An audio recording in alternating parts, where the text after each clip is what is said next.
Linemen talking trash, position coaches barking orders louder than usual. It was day one of full pads, and it was all led by Seminoles head coach Mike Norvell. This is day one of full pads, trench observations on Warchant TV. Florida State's head coach Mike Norvell cupped his hands to his mouth, screaming in anticipation of the first full workout of 2023. And for several minutes, once the offensive and defensive lines clashed, it was electric in the indoor practice facility. What followed?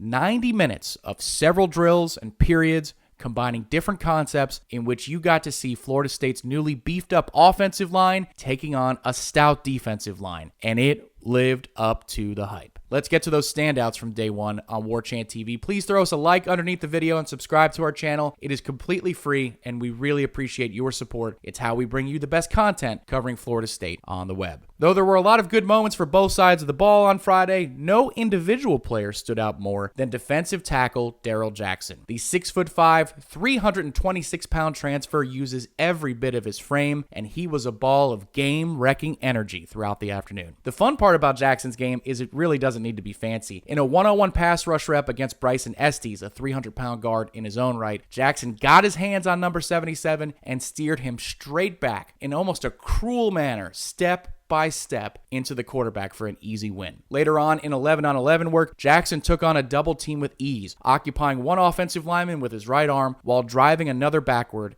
with the bulk of his momentum to blow up a play. It's only one day of work, but even some of Florida State's staff members were marveling at Jackson's potential on Friday afternoon. As the offensive side of the ball gets up to speed, that's usually the case in each camp. It takes a little while for the offense to get going. It's going to be fascinating to see if Alex Atkins can find a single solution to handle Darrell Jackson one-on-one. While the Miami transfer was the number one standout on Friday, here are some highlights from across the periods of offensive line versus defensive line drills. Defensive tackle Joshua Farmer had several eye-opening reps. In one-on-ones, Farmer got low and slung around center Maurice Smith for an instant quarterback pressure. And later in 11-on-11, Farmer turned in back-to-back quality plays. A quarterback pressure that was almost instant from the snap, followed by excellent pursuit and football IQ to stop a screen pass from going for a big gain. If it wasn't for Farmer trailing from behind and making a play, the pass might have gone for a touchdown. On the offensive line, tackle Bless Harris was an early standout as he handled his first two reps of the day against FSU's best pass rushers, Jared Verse and Patrick Payton. Though it appeared at times that Harris is going to need to get back into football shape because he did suffer an injury in August after week 1 against Duquesne for Florida State, his footwork and technique still appear to be right on schedule.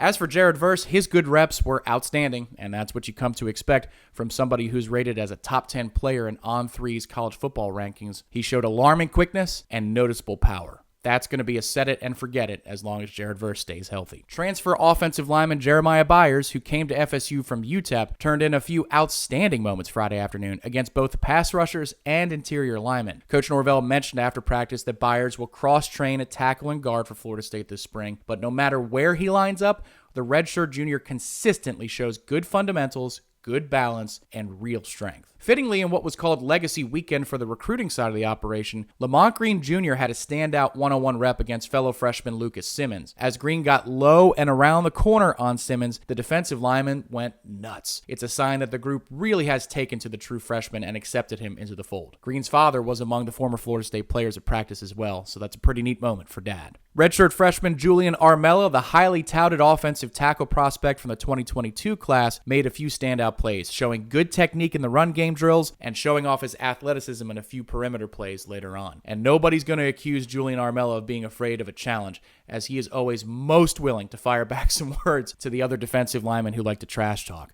Armella is not one to be tested. One final observation from practice was a pretty cool one. Offensive coordinator and offensive line coach Alex Atkins had pulled the tackles aside to work on a combination of mental and technical concepts. And as he worked intently with two veterans, freshman Lucas Simmons hovered over every single word. He's a sponge out there. Development is on its way. These have been your trench observations from day one of full padded practice for Florida State in the spring. They return back to the fields on Tuesday, March the 21st. If you want a full rundown, more in-depth breakdowns and analysis of what we see every day in practice, head over to warchant.com right now and subscribe. It's a great rate, and it'll get you through August 31st of this year. Thanks for spending some time with us on Warchant TV. If you don't mind and you enjoy the content, hit the like button underneath this video, subscribe to our channel, and click our channel title right now to check out all our great coverage of FSU football and FSU sports. Until next time, this is Tom Lang on Warchant TV.